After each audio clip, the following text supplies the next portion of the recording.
He had a dopey face that you would expect a sidekick to have. And he's Troy. They don't say who said that or what was going on. So, essentially, he looked over at the fat kid. Talk about a tub of lard. This kid looked like he hadn't exercised since he was crawling. Sick burn, Jeff. And I... Oh my gosh. Okay. Aaron's too scared. No, it was so bad it almost killed me. Okay. And I'm not kidding. My nose, when I snorted, is actually in pain right now. That's how hard it was. Okay. Continue. And I, said the first kid, am Randy. So no, my cousin Enderman. We have Keith, Troy, and Randy. Troy and Randy. Okay. Now, for all the kids in this neighborhood, there is a small price for bus fare, if you catch my drift. Lou stood up, ready to punch the lights out of the kid's eyes, when one of his friends pulled a knife on him. These are 12-year-olds, by the way. What? I had hoped you would be more cooperative. Hang on. Didn't you say they moved to a fancy neighborhood? Yep. Quote unquote? not Where did these three gang assholes come from? What the fuck? Fancy for Detroit. Oh my god, that is terrible, I must say. But, oh my god. Then it wouldn't make any sense, though. The police response time was too good. Oh, jeez. Dang it. Well, maybe RoboCop. Oh, true. Dude! No. Not RoboCop, Judge Dredd. Either one. Both. Yeah, just like... Judge Dredd, by the way, technically takes place in Detroit, because technically from Washington to Florida in that universe is all one big city, so the whole United States is one big city, therefore except it's for all like Detroit. outside the walls is like Badlands, so anything out west of well, yeah, but most of it. Okay, so... It's still Detroit. Yes. The kid walked up to Lou and took his wallet out of his pocket. Jeff got that feeling again. It's called puberty. Now it was truly strong, a burning sensation. He stood up, but Lou gestured him to sit down. No, I didn't read that wrong.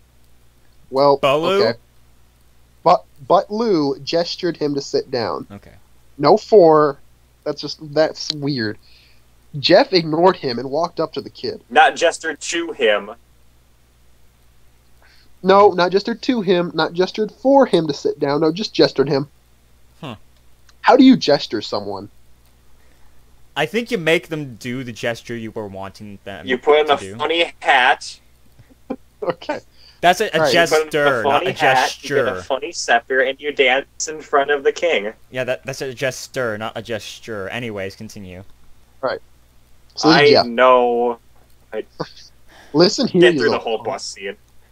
Give back my bro's wallet or else. Randy put the wallet in his pocket and pulled out his own knife. Oh, and what will you do? Just as he finished his sentence, Jeff popped the kid in the nose. As Randy reached for his face, Jeff grabbed the kid's wrist and broke it. Damn, Jeff's strong, apparently. Randy screamed, and Jeff grabbed the knife from his hand. Troy and Keith rushed Jeff, but Jeff was too quick. He threw Randy to the ground. Keith lashed out at him. By the way, have you lost track of who's who yet? I have. Kind of. But Jeff ducked and stabbed him in the arm. Keith dropped his knife and fell to the ground screaming. Troy rushed, no E by the way, rushed D, him too. But Jeff didn't even need the knife. He just punched Troy straight in the stomach and Troy went down. As he fell, he puked all over. Well, Thanks Troy for that was the image. fat one.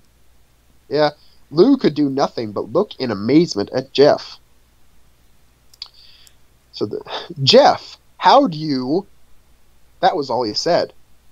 They saw the bus coming, and they knew they'd be blamed for the whole thing, so they started running as fast as they could. As they ran, they looked back and saw the bus driver rushing over to Randy and the others. As Jeff and Lou made it to school, they didn't dare tell what happened. All they did was sit and listen. Lou just thought of that as his brother beating up a few kids, but Jeff knew it was more. It was something scary. As he got that feeling, he felt how powerful it was. The urge to just, hurt someone. He didn't like how it sounded, but he couldn't help feeling happy. He knew that strange feeling I misread that. My fault. He felt that strange feeling go away and stay away for the entire day of school. Even as he walked home due to the whole thing near the bus stop, and how now he probably wouldn't be taking the bus anymore, he felt happy. Okay. When he got home, his parents asked him how his day was, and he said, in a somewhat ominous voice, it was a wonderful day. I Bruce Willis someone. Bruce Willis someone. Alright. I took them and I laid them out on the floor. It was awesome. Next morning. Go to school, they said. It would be fun, they said. Keep in school, kids. Alright. Next morning, he heard a knock at his front door. He walked down to find 2 police officers at the door, his mother looking back at him with an angry look. Jeff, these officers tell me that you attacked 3 kids, that it wasn't regular fighting, and that they were stabbed. Stabbed, son! Jeff's gaze fell to the floor, showing his mother that it was true. Mom, they were the one who pulled the knives on me and Lou. Son, said one of the cops, we found 3 kids, 2 stabs, 1 having a bruise on his stomach, and we have witnesses proving that you fled the scene. Now, what does that tell us? Witnesses proving or providing witness testimony that you... No, they proved it, Bryce. They already had the trial without them. They proved it. What the fuck? They no-showed, so it was an automatic loss for them. Now, what... Alright, can I just have a moment? Son, said one of the cops, we found 3 kids, 2 stabbed, 1 having a bruise on his stomach, and we have witnesses proving that you fled the scene. Now, what does that tell us? They wouldn't even bother to get Jeff's side of the story. Like, yeah. I'm pretty sure he has a pretty legitimate, thing for self-defense. Like, he has a legitimate case that would be okay, doesn't he? Like, okay, 2 guys walk up, try to steal a wallet, which is, of course, theft, and then try to pull a knife to steal again, and threaten is like, Yeah. So, But no, Jeff's obviously the bad guy here. So, Jeff knew it was no use. He could say him and Lou had been attacked, but there was no proof it was not them who attacked first. Still, I don't think the cops... Hang on.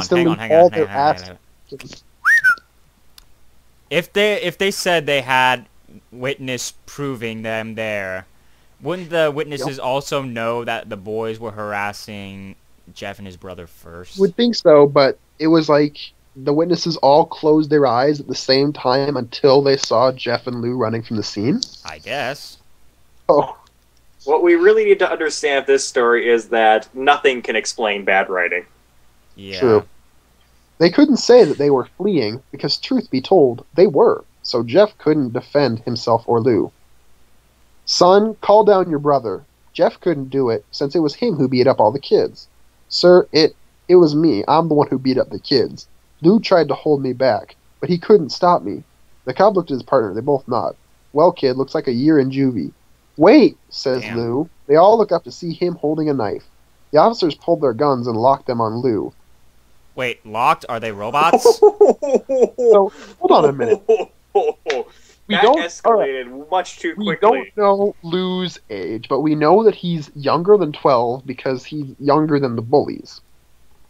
So this is like, say, 11, 10-year-old kid with a knife and the cops just pulled guns on him?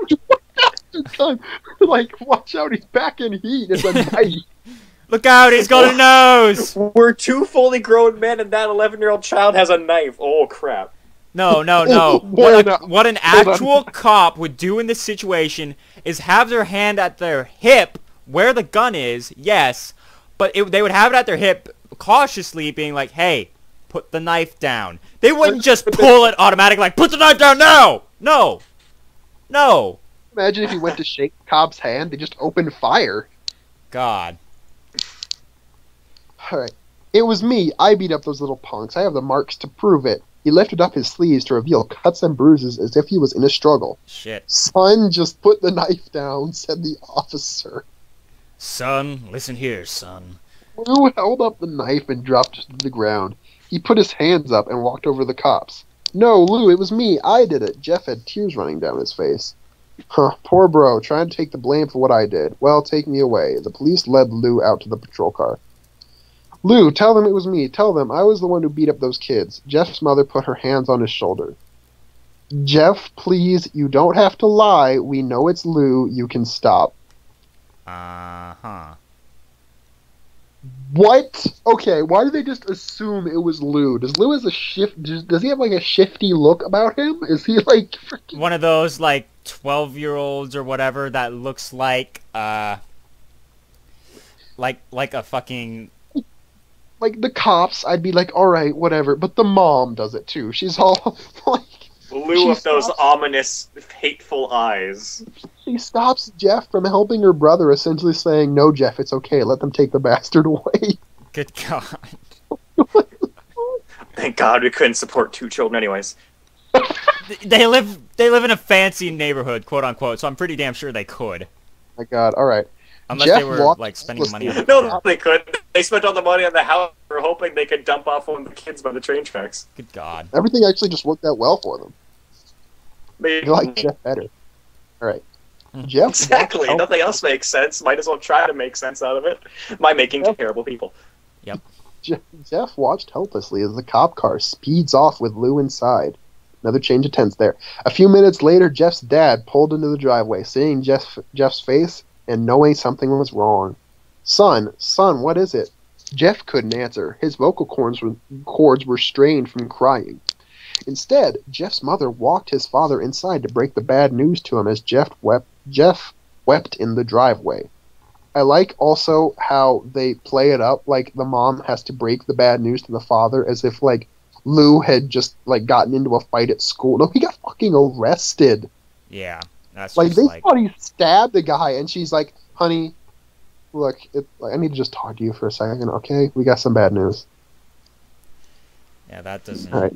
No. Also, since they dragged him off to juvenile hall, don't they need, like, a court to do that? Like, the cops can't just take a kid and drag him to juvie, can they? I told you. Yeah, don't they need a court order for that?